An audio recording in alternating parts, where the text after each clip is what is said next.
Hi, welcome to my very informal, up close and personal TED Talk. My name is Christina Testa, and I'm here to talk to you all a little bit about my Genius Hour project. So if you'll all indulge me and allow me a moment to lead you through the labyrinth, the reasoning behind why I chose what I chose. On top of being a teacher candidate at Brock University, I also work at a supermarket called Fortino's. It is also known as your supermarket with a heart. Exciting. I know. I can feel the excitement through the camera. It is a popular supermarket here in Hamilton where I reside. But for those of you who are unfamiliar with Fortino's, it is under the large umbrella, the large Loblaws umbrella.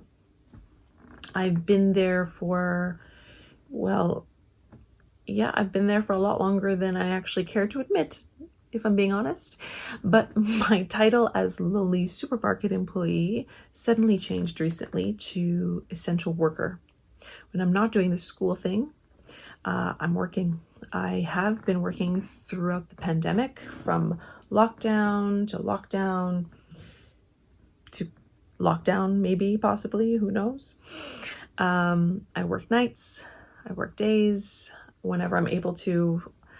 And through it all, we are required to wear face masks for our 8 to 12 hour shifts.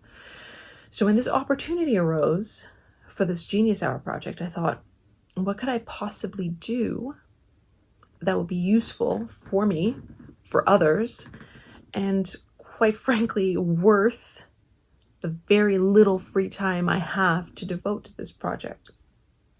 Well, I've always had a passion for sewing, always wanted to learn how to do it, but never had the opportunity or the resources until Christmas, when I got a beautiful new sewing machine that I had no idea how to use.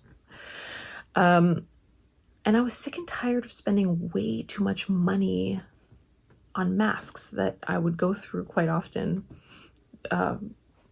during my shift.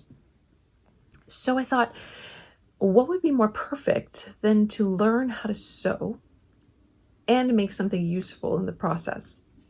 Start with something small, like a mask, and relatively easy, I hoped, and then work my way up from there.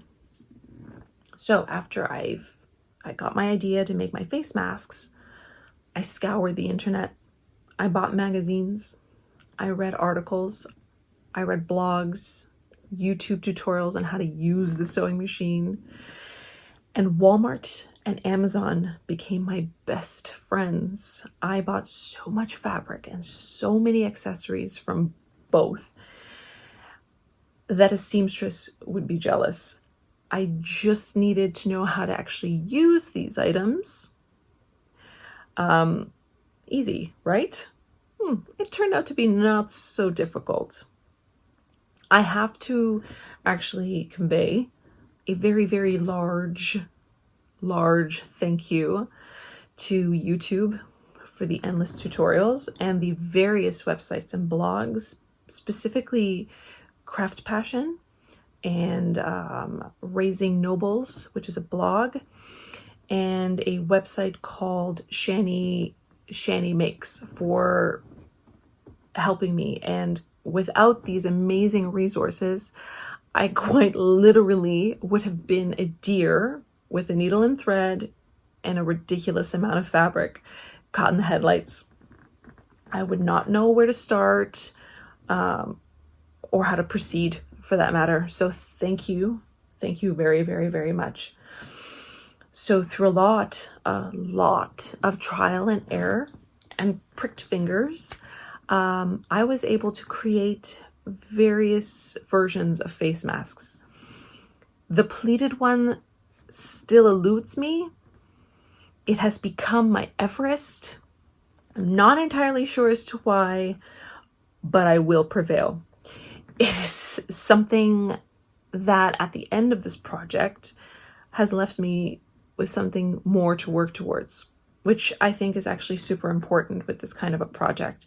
No journey is ever finished, and there should always be something to strive towards. So I believe that's it for me. In the end, I feel very fortunate, very privileged to have had the chance to take part in this Genius Hour. It forced me to learn something new, to learn a new skill that I will have with me forever, something that I can build on and create different things like clothing, you know, the pleated mask. Everybody has something, right? So Michelangelo had a Sistine Chapel. I have the pleated mask. Same difference, right? But that is for another day. On to the next adventure. For now, thank you so much for listening to my little story. And remember, protect your face, protect the world. Thank you so much.